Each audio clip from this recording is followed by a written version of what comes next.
Muchas gracias a todos por la puntualidad, porque sabemos que el tiempo apremia, ¿verdad? Y más un viernes. Pero bueno, nosotras vamos a tratar un caso práctico, porque para movernos un poquito después del almuerzo, estoy muy contenta de estar a la par de estas dos colegas y amigas, y realmente somos el único panel que está integrado solo por mujeres. Entonces es súper importante y me siento muy privilegiada de poder compartir con ustedes, chicas, y en nombre de la asociación y obviamente de todos los ticos, muchísimas gracias por acompañarnos y gracias por todo. Entonces, básicamente nosotras vamos a hablar sobre un caso práctico, les vamos a exponer un caso. Teníamos ahorita las hojitas preparadas para que las repartan, pero en un momento se las van a dar como para que todos lo vayan viendo con nosotras. Antes de eso quería hacer una preguntita. Aquí en el auditorio, ¿cuántas personas se han involucrado o han estado como abogado de parte en un arbitraje ICC? Una, dos, ok, muy bien. Bueno, entonces la idea es más que tomar una postura, ¿verdad?, de fondo y pues dar alegatos y demás, y que cada una tome un rol así como demandante, demandado, ¿verdad?, las partes. Lo que queremos ver con ustedes son las partes procedimentales y pues cómo se desarrolla o más o menos un tema, un caso con reglas de la ICC. Además, bueno, las personas que han tenido experiencia en estos casos y los que no también, los invito pues para que hagan alguna pregunta o si tienen alguna observación o demás, o si no les queda claro algo, nos pueden preguntar, nos pueden interrumpir o también lo pueden dejar para el final. Y pues entonces la idea es como que todos aprendamos y que veamos más o menos cómo funciona un caso práctico, procedimental, digamos, en la ICC. Entonces, yo les voy a empezar a leer todo el caso porque todavía no... ¿Vos puedes pasar las diapositivas? Les voy a empezar a leer el caso mientras vienen las hojitas y ya luego ustedes lo van a tener con ustedes. Ok, yo creo que antes había una... ¿No? Ok. Bueno, la entidad XX Sociedad Anónima es una sociedad constituida en la ciudad de Guatemala que se dedica a la fabricación de zapatos. XX negoció por correo electrónico un contrato de suministro con la sociedad YY, que es una sociedad anónima de capital variable, una sociedad constituida en la Ciudad de México, que se dedica a vender zapatos al por mayor a pequeños empresarios en todos los estados de México. Derivado del prestigio XX, YY celebró un contrato de suministro con dicha entidad. El objeto del contrato, ahí lo tienen, era suministrar los zapatos de la última colección de temporada, suministro que debía entregarse cada trimestre del año 2019 y 2020. El contrato, celebrado entre las partes, se estableció que ambas debían obligarse a cumplir con el reglamento anticorrupción del Acuerdo para la Cooperación entre México y Guatemala para la erradicación de la corrupción, el cual fue ratificado por ambos estados en el 2015. El reglamento fue considerado como norma de orden público aprobada en ambos países como materia de urgencia nacional. Dicho reglamento establecía que los empresarios que incumplieran con sus disposiciones serían sancionados una vez agotado un procedimiento administrativo sancionador por la Superintendencia Anticorrupción. En el contrato, la cláusula arbitral establecía que toda controversia derivada de este contrato que involucre a sus signatarios, incluida cualquier cuestión relativa a su existencia, validez, interpretación, deberá tratar de ser resuelta de forma amigable entre las partes, para lo cual deberán entrar en un periodo de negociación directa por 30 días. En caso de no llegar a un acuerdo, la controversia será resuelta mediante un arbitraje de acuerdo al reglamento de arbitraje de la Cámara de Comercio Internacional por el tribunal arbitral que se designe a tal efecto, el cual estará compuesto por 3 árbitros y el idioma del arbitraje será español. El lugar del arbitraje, la sede del arbitraje será Costa Rica, San José, Costa Rica, y las partes podrán ponerse de acuerdo en las reglas y formas en las que se van a producir los medios de prueba en el proceso arbitral. Luego, debido al mal estado de las carreteras que unen a Guatemala con México, XX sabía que no iba a poder cumplir con los plazos de entrega de la mercadería. Entonces, para no atrasarse con la entrega de la mercadería y poder cumplir con el contrato, debido a que la mercadería debía llegar a la aduana de Tapachula, tarda aproximadamente 3 semanas en inspección, el director ejecutivo de XX, uno de los directivos de la empresa, ordenó a sus trabajadores tener a cualquier costo la mercadería en tránsito en carreteras mexicanas el lunes de la semana siguiente. Entonces, para lograrlo, ellos pagaron $25,000 a los comisarios de aduanas de Guatemala y de México para hacerles el favor. Desafortunadamente, por un paro camionero exigiendo la renuncia del presidente López Obrador, nos pusimos muy creativas, los camiones quedaron atascados a escasos kilómetros de la Ciudad de México, que era el lugar donde estaba pactado entregar la mercadería. Entonces, por ese motivo, los zapatos nunca llegaron a su destino final, ni con la fecha límite para su entrega. La Comisión contra la Impunidad en México, detectó anomalías en flujos de efectivo en las cuentas corrientes de los funcionarios de aduanas. Todos provenían del banco HSBC y específicamente de una cuenta a nombre de XX.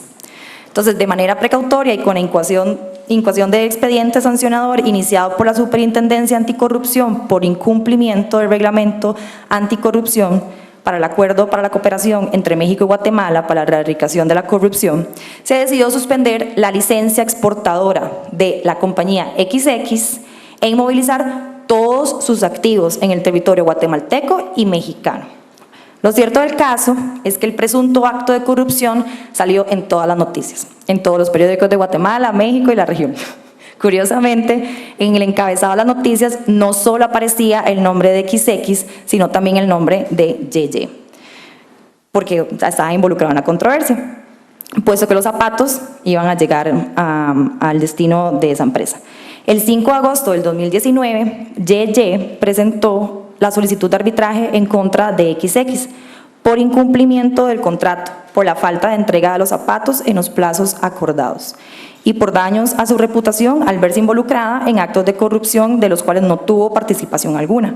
YY, en la solicitud de arbitraje, realiza el nombramiento de un árbitro y el 18 de agosto del 2019 XX respondió a la solicitud de arbitraje nombrando a su árbitro, interponiendo también una excepción de incompetencia por no haberse agotado la vía directa.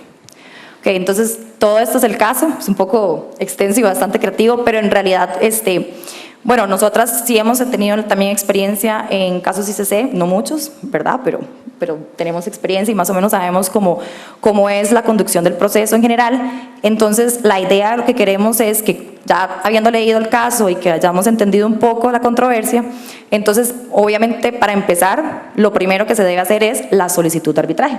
Entonces, tal vez, Pau, si querés vos, puedes empezar contándonos un poco sobre el artículo 4 del reglamento de arbitraje de la CCI, sobre lo que debe contener esa solicitud de arbitraje, qué no se puede escapar y qué más podrías vos, como si fueras pues abogada de parte, poner en el documento.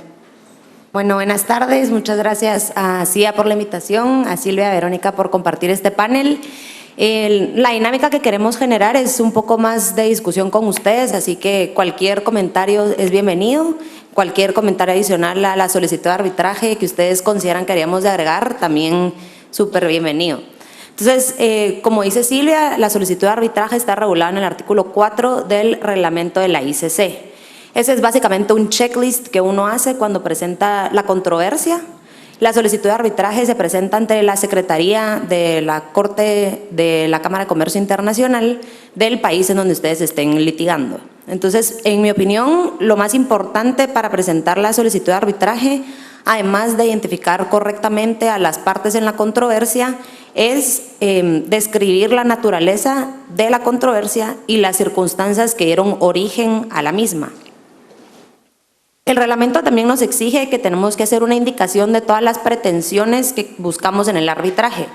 Y muchas veces esa indicación de las pretensiones va unida con el monto de la controversia.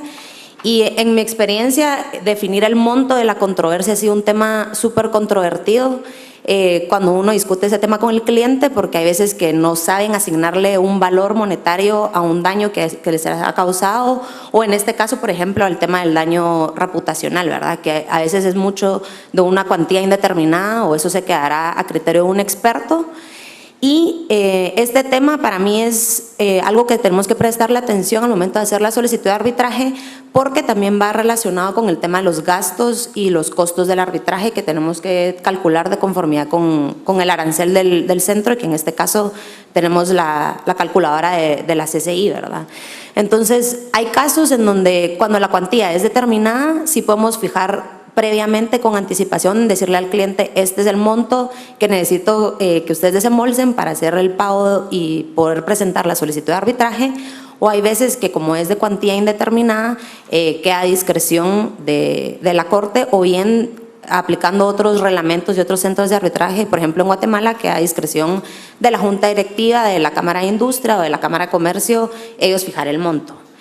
Algo importante también es que la fecha de la recepción de la solicitud de arbitraje a la Secretaría se toma en cuenta como el inicio del arbitraje. Entonces, esa es la fecha en la cual ya podemos decir: ok, aquí inició nuestra controversia, y obviamente la Secretaría le tiene que notificar a la parte demandada para que se pronuncie con relación a la contestación a la solicitud de arbitraje. Ok, de hecho, nosotras veníamos comentando ese tema, ¿verdad? De que a partir de ese momento es cuando entonces la parte demandada puede hacer la respuesta, la contestación de la demanda. Entonces, tal vez, Vero, podrías como explicarnos un poco ya qué vendría, qué sigue una vez que se recibe la solicitud de arbitraje, qué es lo que viene en el procedimiento. Ahí está. Sí. Bueno, yo, y para efectos de que también quiero que ustedes participen un poquito, voy a decir que de este lado tengo a mi parte demandante. Ajá. De este lado, y acá tengo a mi parte demandada, ¿no? Y regresándonos un poquito a la solicitud de arbitraje, yo les voy a preguntar a mi parte demandante ahorita en este momento, considerando los hechos del caso y la cláusula arbitral que tienen ahí a la vista, ¿qué cosa adicional estarían ustedes mencionando en su solicitud de arbitraje conforme a esa cláusula? A ver qué se les ocurre. Ya. Correcto, al árbitro. Precisamente en este caso estamos ante un reglamento ICC, es lo que pactaron las partes, y cuando el reglamento ICC pacta, las partes se ponen de acuerdo en 3 árbitros, en la solicitud de arbitraje debe designarse el árbitro por la parte demandante. Entonces, ahora me voy a brincar a la parte demandada atendiendo a que ya vamos a brincar a la contestación. ¿Qué estarían incluyendo ustedes, evidentemente, en su contestación a esta solicitud de arbitraje, considerando los hechos del caso que tienen a la vista?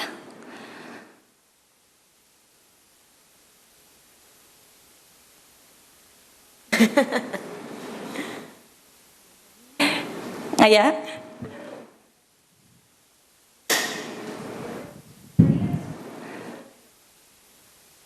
Exacto. Correcto, el plazo de los 30 días que tendrían para contestar es importante, y de la misma forma tendrían que estar designando el árbitro de la parte demandada. Ahora, parte demandada, considerando los hechos que tienen y particularmente ese último párrafo de su caso práctico, que quizá también estarían oponiendo en su contestación a esta solicitud de arbitraje.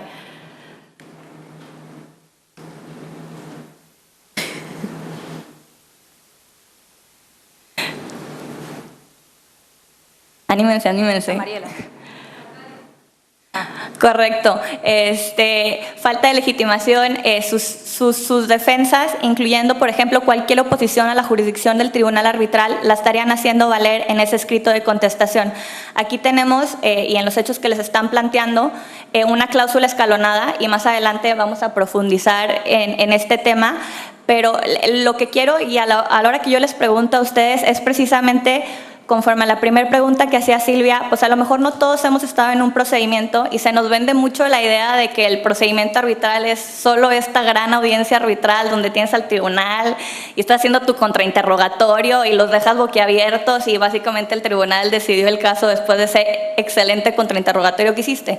Pero no es así. El procedimiento arbitral conlleva muchísimas cosas antes que vamos a estar tocando ahorita, que quizá a lo mejor cuando no hemos estado en el medio pensamos que todo se limita a esa audiencia. Incluso no sé si aquí haya gente que haya participado en los moods de arbitraje, pues todo se centra en la audiencia, ¿no? Si hay un intercambio de memoriales, pero realmente no se hace un enfoque sobre la conducción del procedimiento, y ya cuando te empiezas a involucrar y es tu primer caso, si dices, híjole, esto no lo veía venir, y qué es un estenógrafo y dónde lo busco, o sea, surgen muchas cosas que a lo mejor pasamos por alto al concentrarnos en este momento brillante que todos vemos como la audiencia, y precisamente eso es lo que queremos con esta interacción. Sí, obviamente ver el fondo, las cuestiones procesales, pero también ver qué pasa en este proceso, ¿no?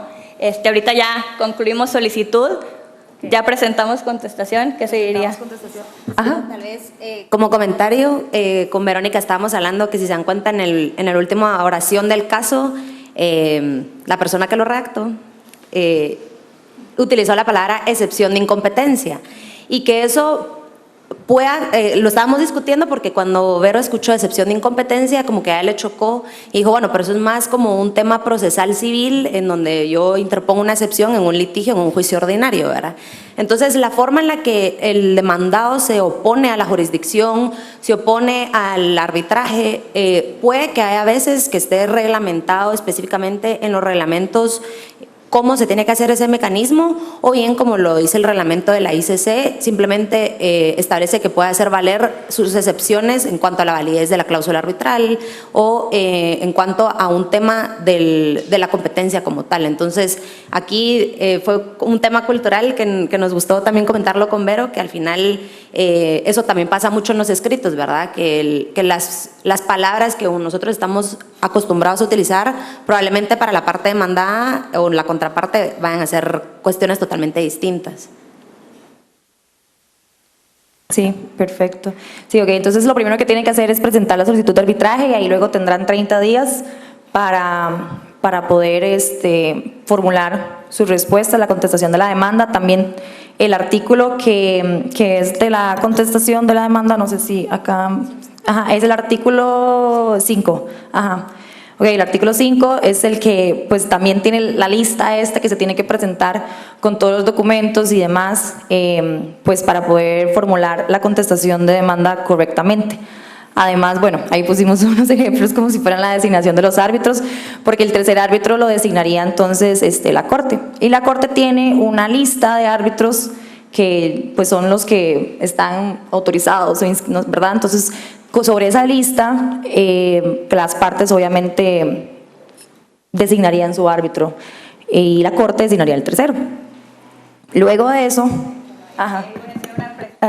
Sí, ahí voy a hacer una precisión, y digo, lo veíamos hace unos momentos, creo que fue la exposición de Aranza, en el sentido de que todo deriva de la voluntad de las partes, ¿verdad? Ese es como la gran ventaja del arbitraje. Todo deriva de las voluntades de las partes, y por tanto, digo, el reglamento sí te establece que cuando las partes no han pactado cómo se va a designar este tercer árbitro, será la Corte quien lo designe. No obstante, las partes pudieran haber pactado, y digo, no sé qué tantas cláusulas arbitrales hayan tenido a la vista, pero hay muchos casos donde estos dos árbitros designan al tercer árbitro, por ejemplo, lo que está sujeto obviamente a la confirmación de la Corte. Pero sí hacer esa precisión, porque sí es muy importante, y lo vamos a ver ahorita con el acta misión y con la audiencia sobre conducción del procedimiento, que existe esta libertad y esta flexibilidad de que las partes acuerden cómo se va a estar desarrollando este procedimiento. Obviamente el tribunal arbitral siempre buscará supervisar, y de hecho el reglamento de la ICC tiene el apéndice 4 que habla sobre la conducción eficaz del procedimiento, porque obviamente lo que buscas, sí, obviamente la voluntad de las partes, pero también salvaguardar que tengas un procedimiento eficaz, y que no vayas a terminar llevando un procedimiento por 2, 3 años porque las partes no se ponían de acuerdo en X o Y circunstancia. Sí. Al final de cuentas, la cláusula arbitral totalmente exacto, deriva de la voluntad de las partes, y se puede poner muy creativa o realmente muy escueta, pero siempre lo que las partes vayan a pactar. Luego, entrando ya como un poco en materia, luego que se presenta la solicitud de arbitraje, la contestación, se designan los árbitros, se continúa con el procedimiento. Y pues algo importante, y bueno, de hecho nuestro reglamento, ahorita el reglamento de la Cámara de Comercio, y ahorita veníamos conversando también que nuestros países tienen algo parecido, el nuevo reglamento de la CCA ha incluido la audiencia inicial en la que las partes pueden como fijar un poco como las reglas del juego. Entonces, en ese sentido, las partes se convocan a una audiencia. Estoy explicando en Costa Rica, ¿verdad? Pero para que más o menos entiendan como qué puede ser un acta de emisión. Entonces, en esa audiencia se fija como los plazos en los que se van a presentar las contestaciones, en los plazos para laudar. Entonces, son como cosas importantes que al final de cuentas las partes eso realmente les importa y pues obviamente las partes quieren que su controversia se resuelva lo más rápido posible. Entonces, no sé si ustedes antes de entrar al tema del acta de admisión quieren compartir un poco cómo es en sus países antes de o hablamos del acta de admisión. ¿Quieres hablar del acta de admisión? Sí, sí. Entonces, dale. Sí, dale. Adelante. Bueno, el acta de admisión es una figura propia del reglamento de la CCI que, por ejemplo, como decía Silvia, en ciertos países se ven replicados el reglamento ICC en ciertos reglamentos de los centros de arbitraje. En Guatemala, la Cámara de Industria, la Comisión de Resolución de Conflictos, se llama CRESIG, y ellos, en vez de llamar acta de admisión, le pusieron términos de referencia. Pero esto es como un ejemplo de cómo la CCI llega a influir incluso a los centros de arbitraje. Pero la importancia del acta de admisión es el hecho de que las partes intercambian un borrador sobre cuáles son las pretensiones que están exigiendo dentro del procedimiento arbitral.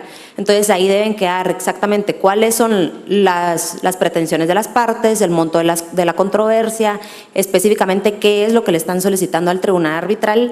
Y en realidad, a mi criterio, el acta de admisión es uno de los aspectos más importantes en un arbitraje regulado bajo el reglamento ICC, porque si ustedes ven el artículo 23, numeral 4, se establece que una vez firmada el acta de admisión y que esté aprobada por la Corte, ninguna de las partes podrá formular nuevas demandas que estén fuera de los límites fijados en ella. Es decir, básicamente el acta de admisión es nuestras reglas de juego, con lo cual se le facilita al tribunal arbitral al momento de dictar un laudo de ir revisando que efectivamente en el laudo hayan ido razonando y resuelto cada una de las pretensiones que las partes acordaron en esa acta de emisión.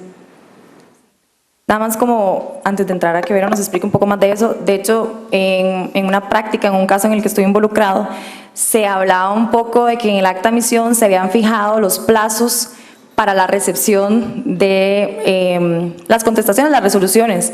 Y al menos hubo como un tipo de confusión entre las partes sobre lo que se había pactado inicialmente y eso se derivó en una controversia porque la fecha en la que se notificó precisamente el laudo empieza a correr el plazo para solicitar la nulidad del laudo.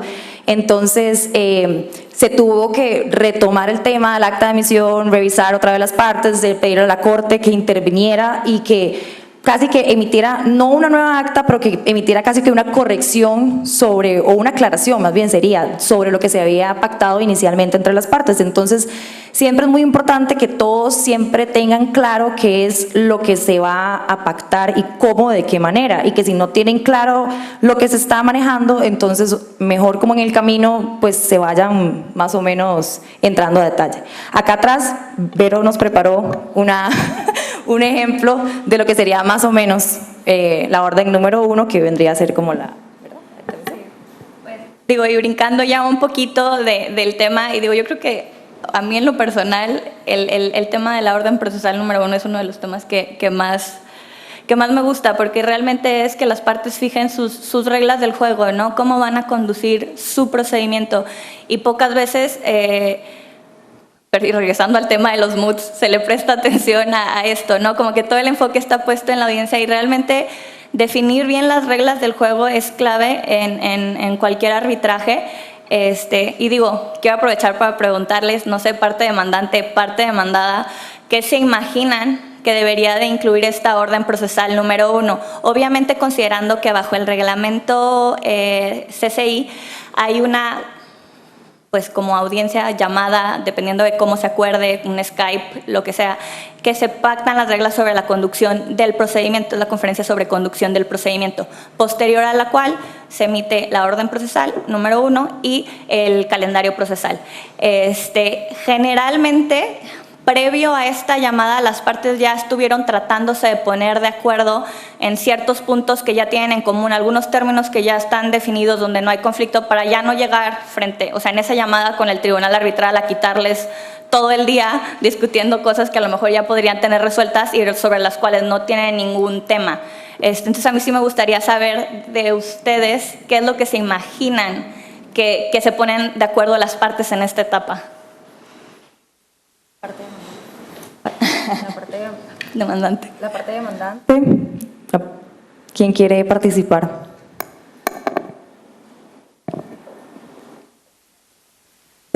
Todos comieron rico.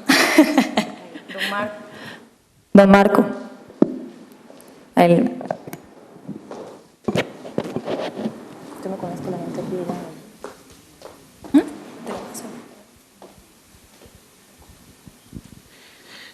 Me parece que, de previo a referirme a lo que es el acta o la primera orden procesal, o sea, derivada de la negociación del acta de emisión, que en realidad sí es importante porque esa definición de la cuantía es algo que después el tribunal va a ajustar, ¿verdad? La Secretaría de la ICC lo que hace es definir una cuantía provisional para efecto de hacer los depósitos correspondientes, pero va al tribunal una vez que tiene una demanda dentro de sus aspectos a definir exactamente lo que tiene que ver con cuantía. Sin embargo, sí es importante previamente, me parece a mí, conversar con el cliente y saber si este arbitraje, cómo lo quiere, si lo quiere rápido o si lo quiere lento.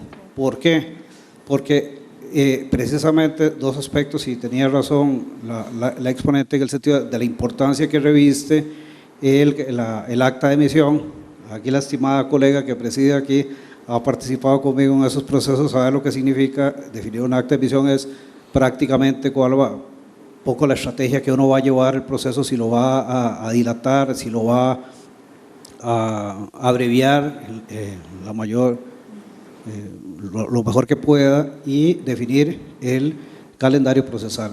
Esta acta de emisión, entonces, de acuerdo al artículo 24 del reglamento vigente, tiene como propósito también, a partir de ahí, definir los plazos. Entonces, por eso hacía la consideración de que es importante hablar con el cliente cómo lo quiere, si es importante que defina procesos largos o eventualmente cortos, porque las partes pueden negociar precisamente en el acta de emisión del calendario procesal cómo quiere regular el tema de la demanda, la contestación de la demanda, la réplica, etcétera. Sí, claro, muchas gracias. Y digo, dando seguimiento a ese tema, precisamente de eso van a derivar muchas cosas, y les voy a dar un poquito la respuesta ya que nadie nos quiso contestar. ¿Qué van a acordar las partes respecto? No sé, quizá a lo mejor quieren solo exhibición de documentos, o existe necesidad de que haya varios testigos, si hay que limitar cómo se van a desahogar esas testimoniales, si hay que tomar alguna decisión, quizá a lo mejor de bifurcar o no el procedimiento para tomar ciertas decisiones previas a la decisión definitiva, o sea, del fondo del asunto, incluyendo temas de periciales, si van a ser necesarias, si no van a ser necesarias. Porque esto te puede extender mucho un arbitraje, inclusive el intercambio de memoriales, pudiendo ser intercambios de memoriales de forma simultánea, o va primero memorial de la demandante, segundo memorial de la demandada, un segundo intercambio de réplicas y dúplicas. Esto te puede ir alargando un proceso cuanto tú quieras, y digo, obviamente una de las cualidades del arbitraje y por lo cual se le da tanta preferencia sobre nuestros tribunales judiciales, o al menos en México, que te puede dar ahí la vejez esperando una sentencia después de todos los recursos, es precisamente que se resuelva tu fondo en un plazo razonable, ¿no?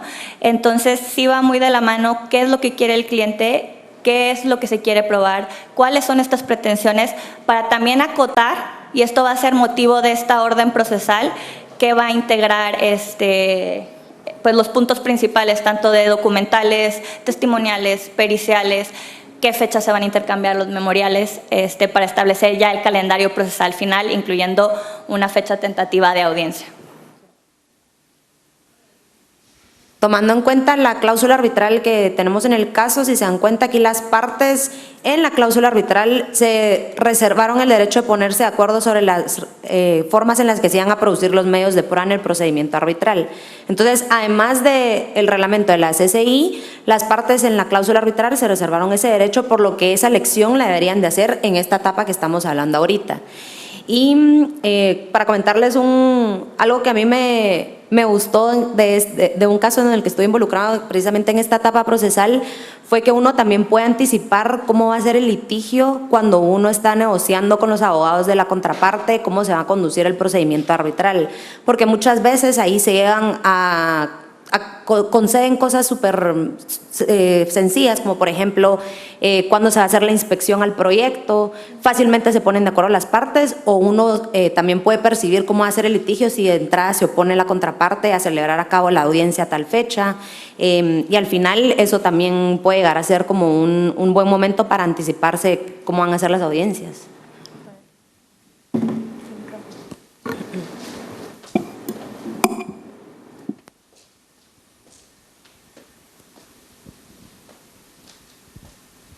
Sí, ahora de acuerdo a lo que estaba señalando, sí me parece que es importante precisar este concepto, que es que bien podría el tribunal otorgarle un plazo a las partes precisamente para que presenten un proyecto de cómo quieren calendarizar y cómo quieren instruir el procedimiento. Normalmente hay firmas que establecen estándar de cómo quieren llevar el proceso, lo tienen muy mapeado. Hay algunas cosas que eventualmente no hay acuerdo entre las partes sobre la instrucción de la forma de conducir el procedimiento, y ahí se reserva el tribunal arbitral, se le dice, mire, nos hemos puesto de acuerdo en este punto, pero en este definitivamente no, y será el tribunal que ya en el ejercicio de sus potestades tenga que definir, no sé, el número de testigos o de peritos, o que se van, el número de páginas o el número de, en fin, puede ser. Me acuerdo de una experiencia que tuvimos donde la cláusula de confidencialidad de la parte, la evacuación de la prueba testimonial fue determinante. Nuestra parte no está de acuerdo con la confidencialidad que está redactada en el proyecto que se nos invitó a presentar al tribunal, y precisamente, en definitiva, y la otra parte decía que era la cláusula estándar que usaban en el despacho para la protección de la confidencialidad y la información de los testigos, y fue el tribunal arbitral el que zanjó esa diferencia que estaba ahí, de manera que eso quería aclarar ese punto. Muchas gracias, y me voy a colgar ahí de esa intervención para también otro tema relevante. Y digo, yo me voy a regresar a la última llamada que tuve yo sobre conducción del procedimiento. Realmente, como indica el licenciado, ya las partes estaban de acuerdo en básicamente todo. Ya se había enviado un correo previo al tribunal arbitral con pues la propuesta que se tenía de cómo debía de lucir esta orden procesal número 1, inclusive el calendario procesal, las fechas que las partes tenían previstas. Y en esa llamada, realmente las únicas precisiones y temas que se discutieron, o sea, fue una llamada ya muy breve, fue precisamente el tema de la cláusula de confidencialidad, porque una de las cosas que las partes estaban acordando, y ahorita vamos a entrar a tocar ese tema, es que iba a haber intercambio de documentos. Entonces, era que las partes acordaran cómo se iba a regir el tema de la confidencialidad de este intercambio de documentos, o precisaran si se iba a respetar la misma cláusula que ya tenían en el contrato donde venía contenida la cláusula arbitral. Y adicionalmente, otro tema que digo, parecería, y creo que esta orden procesal lo refleja, digo, la adapté un poquito, pero un tema que se incluye es como la mayoría de los documentos iniciales base de la acción eran en inglés. Se solicitó en ese acto por el tribunal arbitral, por ejemplo, que las partes trabajaran juntos la versión consensada del documento base, independientemente que las partes durante todo el proceso tenían permitido, independientemente que el arbitraje se había elegido que se llevara a cabo en idioma español. Como todas las partes eran bilingües, se permitía la presentación de documentos en inglés e incluso intervención de partes durante la audiencia en idioma inglés. No obstante, el documento base de la acción sí tenía que haber una versión consensada de dicho contrato. Entonces, aquí la relevancia de esa coordinación que traen las partes previa a, donde ya todo estaba básicamente muy bien definido y pulido, ya nada más para llegar con el tribunal arbitral y decir, esto es lo que las partes acordamos, vamos a validar punto por punto, si no hay inconveniente, le damos para adelante, ¿no? Y en ese caso estos fueron los dos puntos, y digo, aquí quiero destacar nuevamente el tema del acuerdo de confidencialidad, pero precisamente para entrar al tema del intercambio de documentos que puede o no darse en un proceso arbitral. Las reglas de la prueba de la IVA detallan este procedimiento, y pues le voy a dar. Entonces, no sé si estén familiarizados alguien aquí, digo, si quieren nada más levantar las manos, ya no les voy a hacer preguntas puntuales con las reglas de la IVA sobre la prueba. Bueno, son poquitos. No son vinculantes per se hasta que las partes acuerdan, y de hecho esta orden procesal que estamos viendo, hay una sección donde las partes acuerdan que en todo lo no previsto por el reglamento, o que las partes no están especificando aquí, que la mayoría es una réplica precisamente de las reglas de la IVA, las partes acuerdan en someterse a ese reglamento, ¿no? lo que hace es facilitarle a las partes, porque como verán los reglamentos institucionales generalmente no entran a este detalle. ¿Por qué? Porque regreso a lo mismo, predomina la voluntad de las partes. Entonces, ¿qué pasa cuando las partes a lo mejor no entran en detalle de cómo se va a hacer la presentación de documentales o qué deberá de incluir la presentación o declaración de un testigo? Para eso sirven, cuando así lo acuerdan las partes, las reglas de la IVA. Y el artículo 3 de las reglas de la IVA habla sobre este tema de exhibición de documentos. Para verlo sencillo, ¿tenemos el reference por ahí? Sí, está en el documento. Este artículo lo que indica es que las partes pueden solicitar, o sea, una de las partes a la otra parte, la exhibición de ciertos documentos que no tenga en su poder.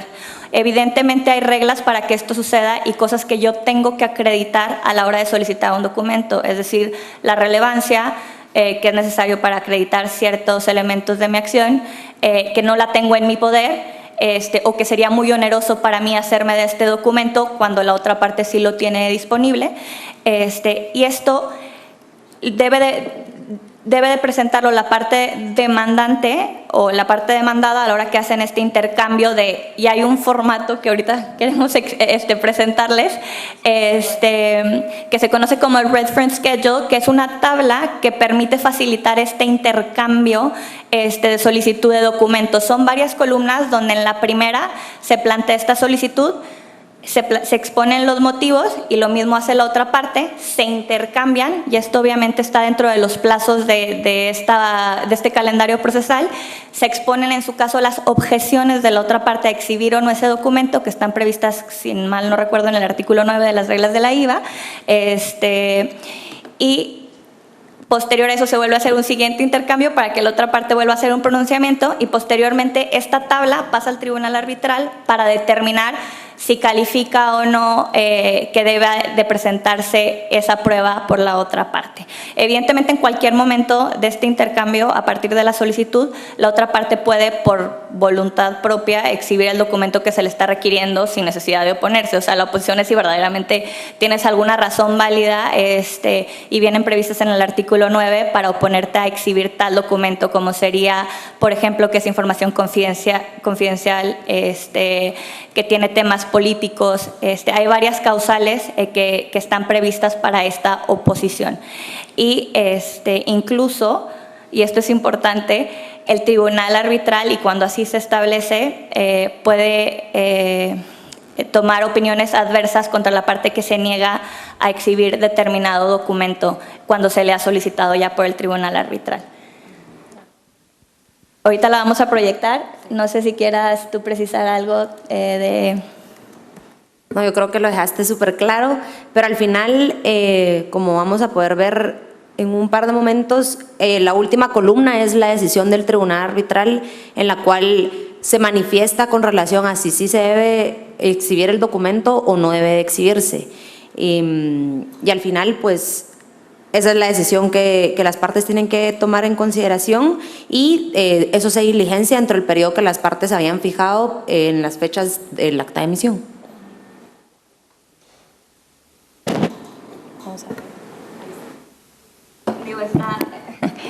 No sé si alcanzan a leer, pero estas son las columnas a las que estábamos haciendo referencia. Describes el documento, que este es uno de los requisitos que está previsto en el artículo 3. O sea, no puedes hacer todos los correos electrónicos, no, o sea, evidentemente requiere cierto nivel de precisión de qué es lo que estás solicitando, porque si no, ese sería un motivo por el cual el tribunal arbitral pudiera determinar que no es necesario la exhibición o que no procede esa solicitud. En la segunda columna, también en el artículo 3, son estas razones para hacer la solicitud. Que evidentemente se requiere que sea razonable, que se acredite que no se tiene acceso, que se acredite que la otra parte pudiera tener acceso a la misma o que para mí sería muy oneroso hacerme de dicho documento. Y una vez llenadas estas dos primeras columnas es cuando se hace este swap entre las partes de sus respectivas solicitudes. Y una vez hecho esto, ambas partes proceden, generalmente simultáneamente, a llenar esta tercera columna, que es la naturaleza de las objeciones que sí están previstas en el artículo 9, si lo tenía bien. Y creo que son 6, 7 razones por las cuales puede oponerse a exhibir los documentos, y evidentemente serán valorados en su momento por el tribunal arbitral. En este mismo momento de la tercera columna que estamos viendo es cuando generalmente las partes sí dicen, ay, me está pidiendo X correo electrónico, no tengo inconveniente en exhibirlo, lo exhiben voluntariamente. Pasamos a la cuarta columna, que es lo que les acabo de decir, y posteriormente existe una última oportunidad para la otra parte para decir por qué sí es necesario, atendiendo a esas objeciones, presentar cierto documento, y en la última columna la decisión del tribunal arbitral que veníamos comentando. A mí, digo, obviamente viniendo de un país de tradición civil, cuando me toca por primera vez esto en un arbitraje, pues es algo que tú ves cuando ves alguna película y algún juicio en Estados Unidos, este intercambio de cajas de documentos que pues nosotros en un procedimiento judicial pues no nos toca ver, ¿no? Lo que tienes, y lo que tienes exhibiste y ya está ahí.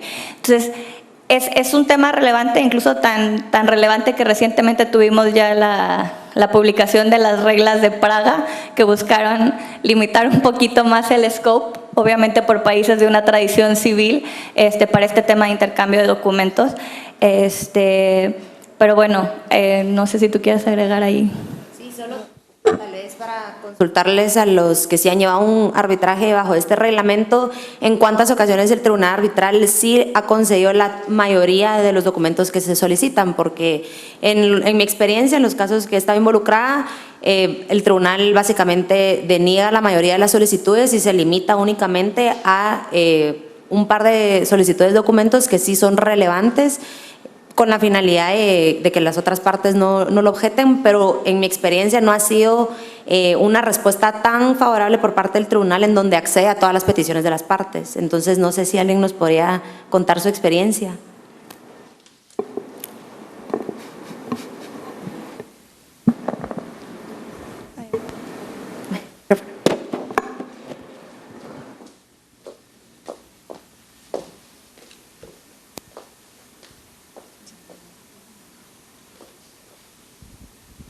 Sí, la experiencia que he tenido pues, relacionada con arbitrajes de la ICC, y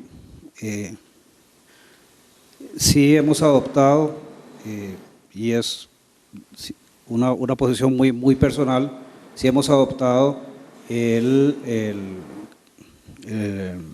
capítulo 8 sobre práctica de prueba de IVA en los procesos. Entonces, sobre la base de eso, no he participado en un proceso arbitral de la ICC donde no hayamos adoptado las reglas de la IVA. Siempre hemos adoptado las reglas de la IVA.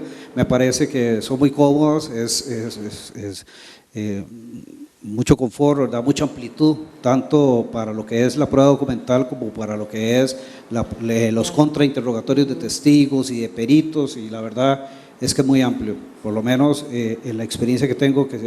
Ahora, ¿cuánto concede el tribunal? En las reclamaciones donde uno busca asegurarse el laudo, la recuperación del laudo, conocer la situación económica de la otra empresa, ahí sí ha sido un poquito sensible en lo que tiene que ver con información ahí de terceros, de información privilegiada, de algunas de las acciones, de la composición accionaria. Por ejemplo, nos pasó un caso en donde necesitábamos saber, o se necesitaba saber la composición accionaria de la casa matriz cuya sede estaba en Panamá.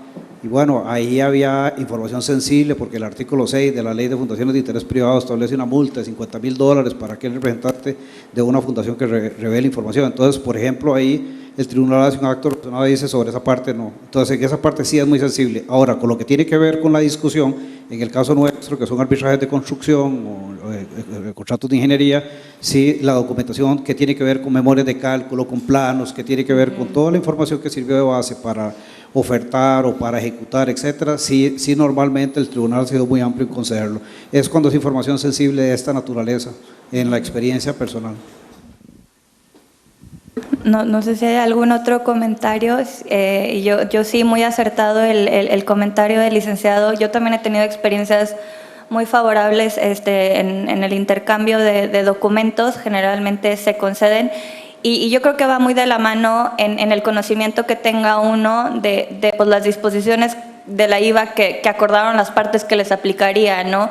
Evidentemente una solicitud de información protegida o información que pudiera considerarse confidencial o que aborde o llegue a temas políticos, quizá sería raro que te la concediera, ¿no? Pero eso ya es en la medida que tú domines, que tu solicitud sea razonable, que sepas qué documentos estás buscando, porque a veces es muy complicado para la parte que está solicitando un documento saber exactamente cómo detallar ese documento, que sabe que debe de estar por ahí, pero no sabe quizá la fecha. Entonces, digo, y la relevancia de la primera columna es tal que pues tu solicitud puede morir en esa primera columna, ¿no? Si no puedes detallar ese documento lo suficiente para hacer esta solicitud. Pero yo sí creo que en la medida que estas solicitudes se ajustan a lo que pactaban las partes, que se puede solicitar y aquellas objeciones que se consideran como válidas por estas reglas de la IVA, pues en la medida que tendrás, no sé, tu 9 de 10 documentos solicitados, por decir un número, ¿no? O tu 10 de 10, o pues quizá a lo mejor te fuiste muy allá y tus peticiones no eran nada razonables y pues vas a tener 1 de 10. Pero existe esta posibilidad. Evidentemente, y regresando un poco al tema de conducción eficaz del procedimiento, pues toma tiempo, ¿no? Entonces también, si realmente ya desde un principio sabes que ya cuentas con la información que necesitas para probar tu caso, a lo mejor desde un momento inicial ya puedes determinar que a lo mejor no vas a llevar un proceso de solicitud de documentos porque pues te va a quitar tiempo, ¿no? Entonces sí también, y regresamos al comentario del licenciado hace unos momentos, saber qué es lo que tu cliente quiere, saber qué es lo que tu cliente tiene, ¿no? Y si necesita algo, pues obviamente sí te vas a someter a un tema de solicitud de documentos. Sí, ahí sobre todo saber qué es lo que el cliente tiene, ¿verdad? Porque eso es un deber que tenemos los abogados de parte, de verificar exactamente qué documentos son los que cuenta el cliente y tratar en la medida de lo posible que el cliente se abra lo más con nosotros para que a la hora de esta revelación pues no surja ningún tema en el camino que nos pueda complicar un poco el caso. Claro. Ok, luego vamos a comentar, ya luego pasamos a los puntos litigiosos del caso hipotético, que serían son 2 en específico en este caso, y si se quieren regresar a la lectura de la cláusula arbitral, no sé si se acuerdan, creo que alguien lo dijo en el público, que hablaba de que las partes debían de tratar de resolver las controversias de previo de forma amigable en un periodo de negociación directa por un plazo de 30 días. Y pues, ¿qué opina el público? Si creen que eso fue lo que sucedió o se fueron directo al arbitraje, ¿cómo podrían llamar más o menos a este tipo de cláusula arbitral? ¿Perdón? Exacto, son cláusulas arbitrales escalonadas. Entonces, bueno, básicamente las partes no agotaron esa fase de negociación y se fueron al arbitraje directamente, lo cual lleva también a todo un tema que Verónica nos va a conversar. A ver si no me les voy mucho porque digo, además del tema de la orden procesal número 1 y el calendario, que me encanta, el tema de las cláusulas arbitrales también es una fascinación personal. Y digo, y esto regresando mucho a los temas que estuvimos escuchando en la mañana, va muy de la mano con la responsabilidad que como abogados, a lo mejor si no vamos a dedicarnos al arbitraje, pero no sé, nos toca negociar contratos, ese deber que tenemos con nuestro cliente de saber qué le estamos recomendando y cuando se esté recomendando una cláusula, asegurarnos que sea una cláusula que vaya a poderse aplicar, pues evitando este tipo de problemas, porque pues aventarte una bronca para resolver una bronca, pues no es algo que nadie quiera, ¿no?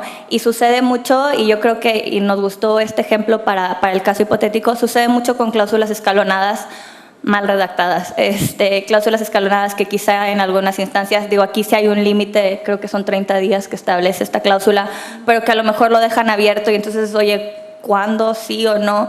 Y siendo una época donde hay tantas cláusulas modelo ya tan bien probadas y también desarrolladas, de hecho la ICC tiene junto con su reglamento al final modelos de cláusulas, inclusive cláusulas escalonadas, digo obviamente encaminadas a la mediación de la propia CCI, pero también tiene cláusulas que pueden servir como una base para que no suceda esto. Y ahora, suponiendo que tu cláusula escalonada cumple los requisitos para, o ya sea que en ningún momento estés tú impedido para proceder al arbitraje independientemente que se prevea que pueda haber una solución amistosa, o que establezca un límite de tiempo para proceder a esta segunda etapa que sería el arbitraje, o inclusive pudiéramos pensar en tribunales judiciales, la aplicación a la hora de que surge esta disputa, de que la parte que quiere instar en algún momento quizá el arbitraje se asegure de llevar a cabo estos presupuestos que le permitan pues accionar un arbitraje sin problema posteriormente. No sé si... Ahí también, digamos, en este caso que nosotros pusimos que se interpuso la excepción de incompetencia por no haberse agotado antes la vía de la negociación por el plazo de los 30 días, creo que ahí también durante el procedimiento arbitral, una vez interpuesta esa excepción o esa oposición, depende también cómo lo va a tomar la parte demandante en decir, ok, definitivamente no agotamos la fase de negociación por 30 días, solicitamos que se suspenda el procedimiento por el plazo de los 30 días para ver si negociamos, de modo que si no se logra una negociación ya se reanuda el procedimiento arbitral. Entonces, esa fase, si en algún momento no se llega a cumplir y se acude directamente al arbitraje, creo que puede tener también muchas vertientes dentro del proceso, ya sea, uno, la que les acabo de mencionar, que efectivamente cumplan con el paso de la negociación, o dos, ya también podrá depender del tribunal arbitral de tomar en consideración las circunstancias del caso y decir definitivamente en este caso no había ninguna intención de negociar, las partes no tenían ya una buena comunicación, ese periodo hubiera sido totalmente obsoleto, o en todo caso si ese plazo de los 30 días sí tenía una significancia grande dentro de la controversia por, me imagino, tener bienes perecederos en alguna de las fronteras. Entonces, creo que este tema, si no se acude al arbitraje habiéndose agotado la fase escalonada que tiene la cláusula arbitral, puede también ser un caso interesante únicamente en el tema de la competencia, ¿verdad?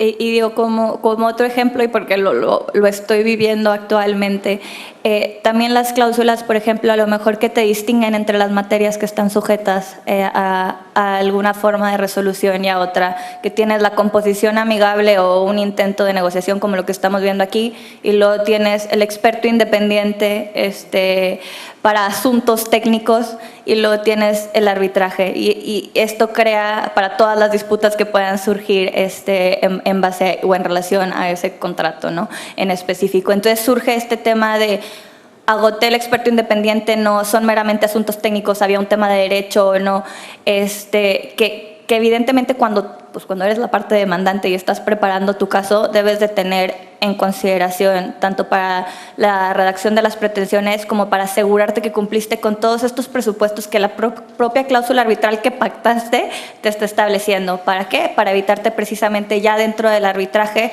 estar ante un tema de una oposición a la jurisdicción o un tema de que no se agotó cierto presupuesto para instar el arbitraje. Y relacionado con lo que dice Verónica, también importante dejar documentación de cuándo se inició el periodo de negociación, cuándo definitivamente llegamos a cabo la negociación, para que también una vez interpuesta este tipo de posiciones dentro del arbitraje tengamos la prueba documental suficiente, más allá de una prueba testimonial, que al final los testigos ya sabemos que en ciertos casos no son la prueba idónea para probar ciertas pretensiones dentro del arbitraje, entonces dejar documentada esta fase de negociación o de conciliación o de expertaje como fase previa para acudir al arbitraje.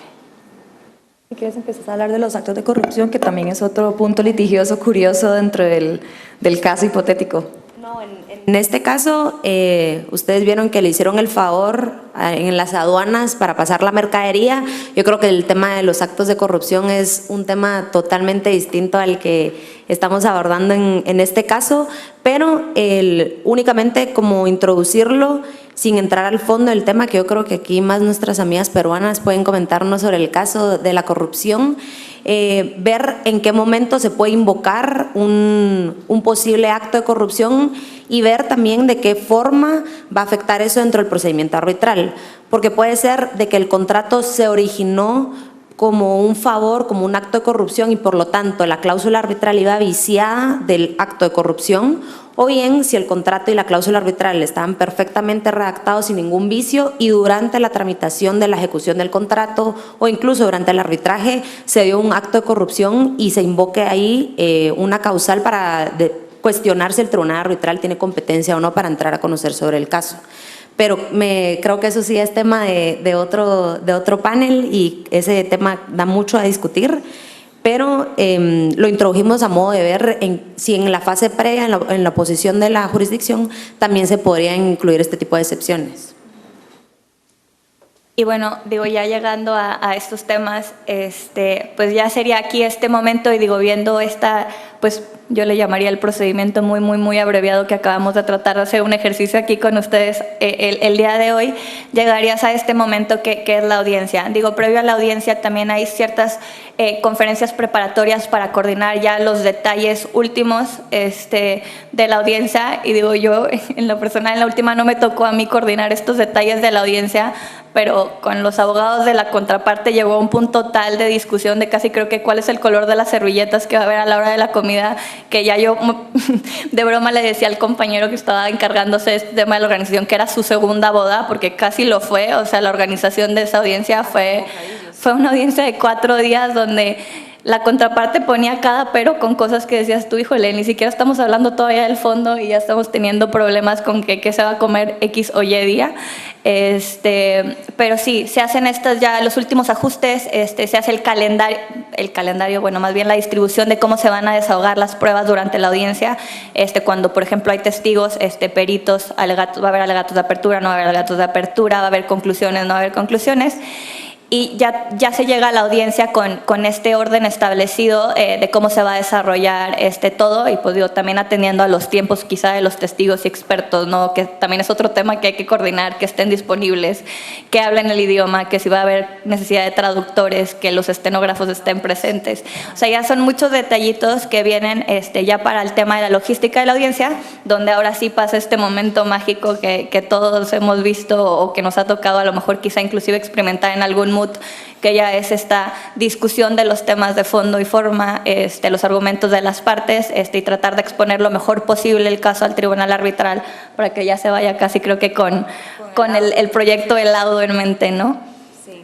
Eso de las audiencias es todo un tema y realmente es importante porque al final de cuentas es ya la etapa final del proceso y obviamente ahí se determinan muchas cosas importantes, no solamente para el árbitro, sino también obviamente para las partes, porque bueno, las partes incluso pueden tener los alegatos de conclusión orales y luego se puede pactar un plazo para que las presenten escritas, obviamente con base en lo que se presentó en audiencia, pero también es importante porque entonces obviamente te da la oportunidad de ver cómo la contraparte se desarrolló y demás, y ya uno tiene como una idea, una noción de lo que, como dice Vero, que el árbitro casi se lleva el proyecto del laudo, ¿verdad? Pero no sé si Pau quiere agregar algo más o si el público tiene alguna pregunta, algún comentario, alguna observación, son bienvenidas. Sí, doña Rosa, vamos a ver, voy a traer, ahí viene el micrófono.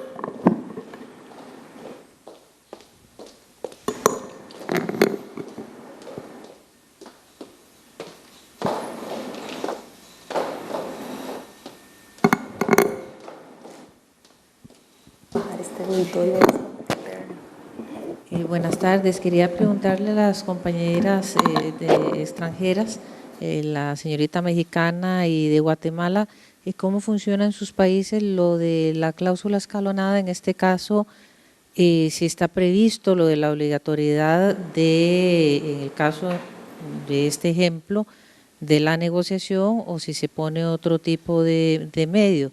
Les digo porque aquí en Costa Rica, la jurisprudencia de la Sala Primera de la Corte, que es doctrina consolidada, porque ya hay más de 10 sentencias en ese sentido, establece que el no estar prevista en la ley, por ejemplo, una cláusula de negociación o de mediación, no obliga a las partes. Entonces, si hay una cláusula escalonada donde se dice que primero se va a una negociación o a una mediación, aún como en este caso, aunque tenga plazo, las partes pueden ir, la parte que quiera requerir puede irse directamente al arbitraje.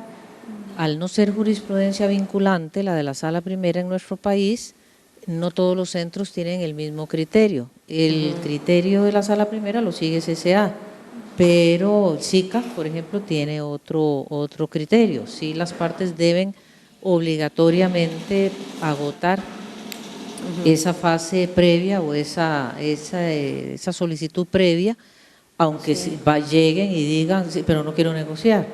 Y otra cuestión con esta cláusula que dice, bueno, que en caso de no llegar a un acuerdo, por eso la importancia que decía Verónica de la redacción, porque no llegar a un acuerdo, ¿qué significa? Que se haya hecho completo el proceso negociatorio, porque en el estado de California, en Estados Unidos, recientemente,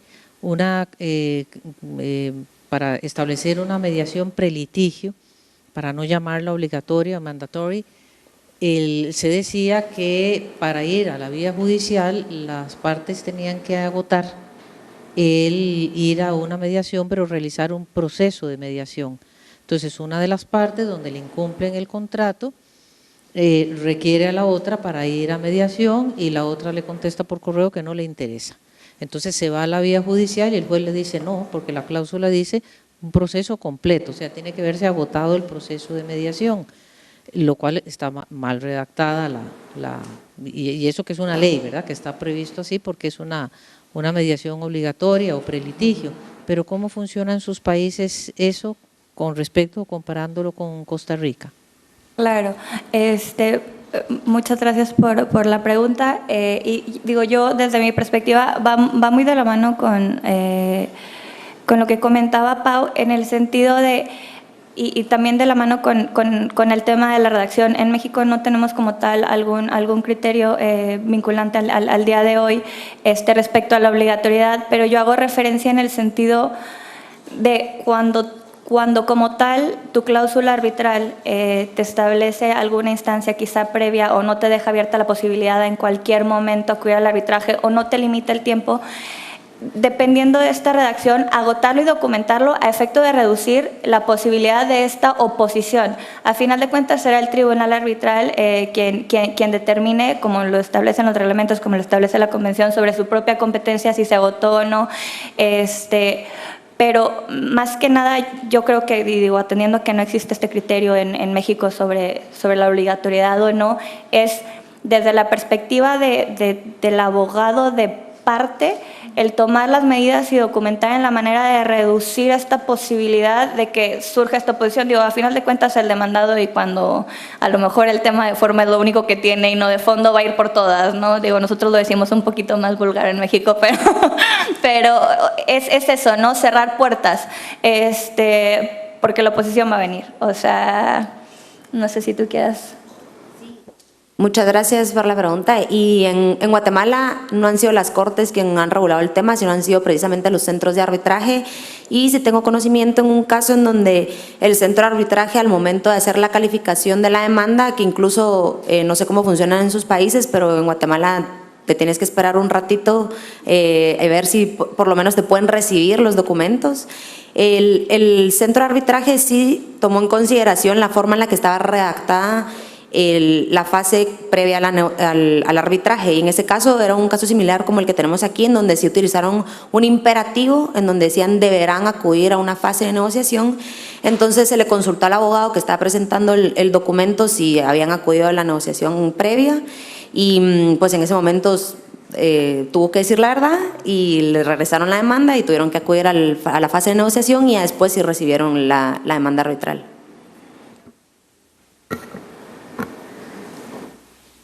Ok, creo que ya no hay más preguntas en el público. ¿No? Ok, entonces muchísimas gracias, chicas. Y le damos la seguida para el panel que viene.